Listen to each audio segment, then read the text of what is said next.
परेशान क्यों दिखाई देते हैं? परेशान तो रहूंगा ना पार्वती, आखिर एक बेटी का बाप जो ठहरा। पार्वती, अब उसके हाथ पीले करने का समय आ गया है। पर हमारी आनंदी तो अभी सिर्फ 9 साल की है। अभी तो उसके पढ़ने लिखने और खेलने कूदने के दिन हैं।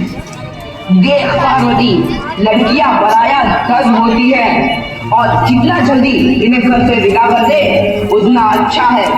कल से आनंदी की पढ़ाई लिखाई बंद। पर बाबू, इसमें मेरी क्या गलती है? आप मुझे पढ़ाई करने क्यों नहीं देते? तेरी गलती है कि तू एक लड़की है। लड़का होती तो क्या बाबू? लड़का होती तो क्या? ऐ लड़की, ज्यादा जबान ना चला, नहीं तो जबान हलक से खींचकर बाहर निकाल दूंगा। बाबू, मैं पढ़ लिख कर कुछ बनना चाहती हूँ। मेरी पढ़ाई ना रोको बाबू। आनंदी, तुझे पढ़ना है तो पढ़, लेकिन सारी उम्र बाप की छाती पर यूं बोझ बनकर ना बैठ। पर बाबू, अभी तो मेरी उम्र पढ़ाई लिखाई की है। मुझे पढ़ लिख कर डॉक्टर बनना है। पढ़ाई पढ़ाई पढ़ाई, आज तो तेरी किताबों का काम तमाम करके ही छोड़ूंगा। ये ले। नहीं बाबू, मत पढ़ो बाबू। नहीं बाबू, नहीं। ये तुमने क्या किया? तुमने मेरी इन किताबों को ही नहीं पढ़ा बाबू। मेरी किस्मत फाड़ दी, मेरी किस्मत। ये कापी किताबें ना सिर्फ छोरों के हाथ में अच्छी लगती है, लड़कियों के हाथ में तो सिर्फ मेहंदी अच्छी लगती है, मेहंदी। पर बाबू, मैं लड़की हूँ तो क्या हुआ? लड़का और लड़की तो हमारे दोनों आंखों के समान होते हैं। चुप कर आनंदी, और यह एहसान मान कि अब तक जिंदा है तू। कहीं बचपन में गला दबाकर मार दिया होता तो यह तेरी बकबक नहीं सुननी पड़ती आज। पर बाबू, मुझे तो तुम्हारा अच्छा ना लगे है। देख छोरी, जितना जल्दी हो तू चूल्हा जलाना सीख ले, उतना ही अच्छा है तेरे लिए। और हाँ, तेरा ब्याह तो होगा, वो भी कल के कल। अपना जीवन है तुम्हारी यही कहानी। आंचल में है दूध और आंखों में है पानी। मुझे माफ कर दे बेटी, तेरे बापू के जिद के आगे मेरी एक न चलेगी। माफ कर दे बेटी, मुझे माफ कर दे। इस प्रकार मात्र 9 वर्ष की छोटी उम्र में आनंदी का विवाह गोपाल राव जोशी से हो गया। बाल विवाह एक सामाजिक कुरीति है और इस कुप्रथा का शिकार होना पड़ा आनंदी को। 5 वर्ष बाद आनंदी 14 साल की हो गई है। उसके घर एक शिशु ने जन्म लिया है। देखते हैं आगे क्या हुआ। देखिए ना, इसे क्या हो गया है? इसका माथा तो अंगार की तरफ तप रहा है। इससे तो बहुत तेज बुखार है। आप बिना कुछ भी बोलते हैं, दीजिए मुझे।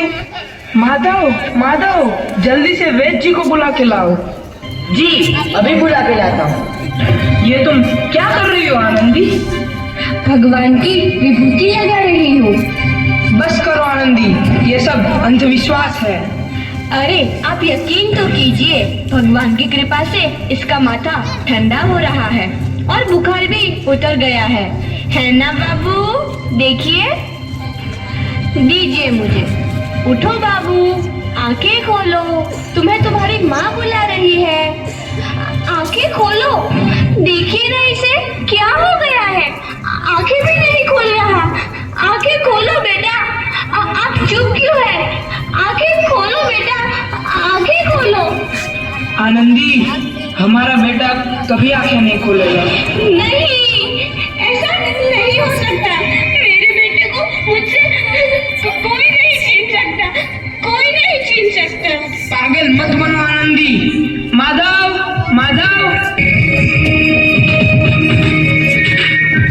आनंदी, बंद करो ये पागलपन।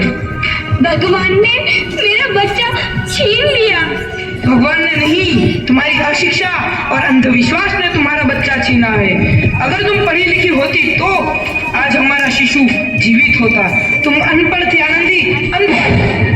नहीं, अब मैं अनपढ़ नहीं रहूंगी। नहीं रहूंगी मैं अनपढ़, मैं पढ़ूंगी ताकि कल किसी और आनंदी को इलाज के अभाव में अपना बच्चा ना खोना पड़े। शाबाश आनंदी, और यही तुम्हारे अपराध के लिए प्रायश्चित भी है।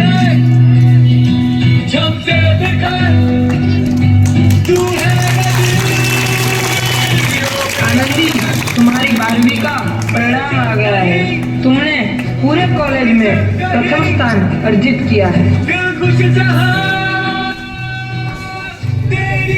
आनंदी, तुम्हारी मेहनत रंग लाई है।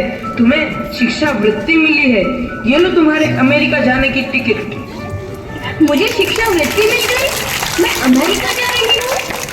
पर ये सब मैं अकेले कैसे कर पाऊंगी? आनंदी, अपना आप को इतना कमजोर क्यों समझ रही हो? फिर इतना पढ़ने लिखने का क्या फायदा? तुम अभी गवार की गवार नहीं हूँ मैं अब गवार।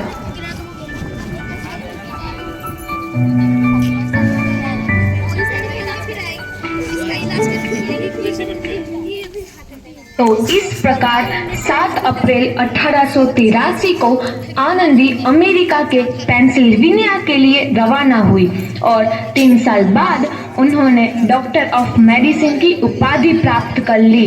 इधर आनंदी के पिता की तबीयत बहुत खराब है। आगे क्या होता है देखते हैं। लगता है अब मेरे जाने का समय आ चुका है। अब मैं नहीं बचूंगा। ऐसा मत बोलो। शहर के सिटी हॉस्पिटल में अमेरिका से डिग्री लेकर कोई बड़ा डॉक्टर आया है। एक बार वहाँ चलकर दिखा लेते हैं। हाँ, सही बोला भैया। कम से कम दिल को तसल्ली तो मिल जाएगी। हाँ हाँ, चलो चलो जल्दी हॉस्पिटल चलते हैं।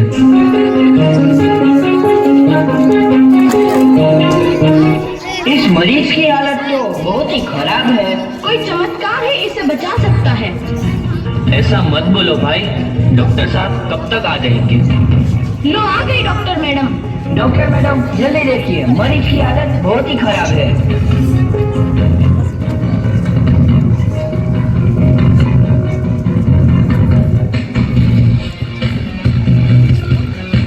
अब आप बिल्कुल ठीक हैं। मौत के मुंह से आपको बचाया है डॉक्टर मैडम ने। डॉक्टर साहब ने मुझे बचा लिया। मुझे मिलना है डॉक्टर साहब से। डॉक्टर साहब नहीं, डॉक्टर मैडम बोलो। डॉक्टर मैडम, उन्होंने ही तुम्हें जीवन दान दिया है। लो आ गई डॉक्टर मैडम, मिल लो उनसे। डॉक्टर मैडम, आपका बहुत बहुत धन्यवाद। आपने मेरी जान बचाई। इसके बदले में मैं गरीब भला आपको क्या दे सकता हूँ? वचन चाहिए मुझे कि कभी ये नहीं कहोगे कि लड़कियां कुछ नहीं कर सकती। वचन? ये कैसा वचन? अरे श्यामलाल, तुमने पहचाना नहीं? तुम्हारी बेटी आनंदी। आनंदी? मेरी बेटी आनंदी? डॉक्टर? हाँ बापू, वही आनंदी जिसके लिए बचपन में तूने चूल्हा और दूल्हा के अलावा कुछ नहीं सोचा था। आनंदी, आनंदी मेरी बेटी, मुझे माफ कर दे। मैं तेरा गुनहगार हूँ बेटी। नहीं नहीं बापू, वही आनंदी जिसके हाथ पीले करके तुम उसकी सारी जिंदगी काला कर देना चाहते थे। माफ कर दे मुझे मेरी बच्ची, माफ कर दे। मैं तेरा अपराधी हूँ मेरी बच्ची, माफ कर दे। नहीं बापू, मैंने तो तेरा एहसान चुकाया है। याद है ना अपना एहसान जो बचपन में तुमने मुझ पर किया था? ताने सुना सुना कर जीते जी मार डाला था मुझको। अब बोल, और किस किस को मारेगा? आनंदी बेटी, मुझे माफ कर दे मेरी बच्ची। मैं तेरा गुनहगार हूँ। बापू, आपने ही तो बोला था किताबें सिर्फ बेटों के हाथ में अच्छी लगती है, बेटियों के हाथ में तो सिर्फ मेहंदी। बेटों और बेटियों में फर्क करना तो आंखों में फर्क करने समान है। एक का पढ़ना और दूसरे का ना पढ़ना सामाजिक अंधकार है बापू, सामाजिक अंधकार। उपकार मांगता हूँ मैं तुझ जैसी बेटी का, जिसने सारी उम्र मुझसे कुछ ना मांगा। मांगा तो सिर्फ बराबरी का दर्जा। वरना सच तो यह है कि मैं तेरी माफी के लायक भी ना हूँ। मुझे बाप तेरी बराबरी कर सके उसके मैं लायक भी ना हूँ मेरी बेटी, मैं लायक भी ना हूँ। अपने बापू को क्या माफ नहीं करोगी आनंदी? माफ कर दो आनंदी, माफ कर दो। सुबह का भूला यदि शाम को घर लौट आए तो उसे भूला नहीं कहते। बापू।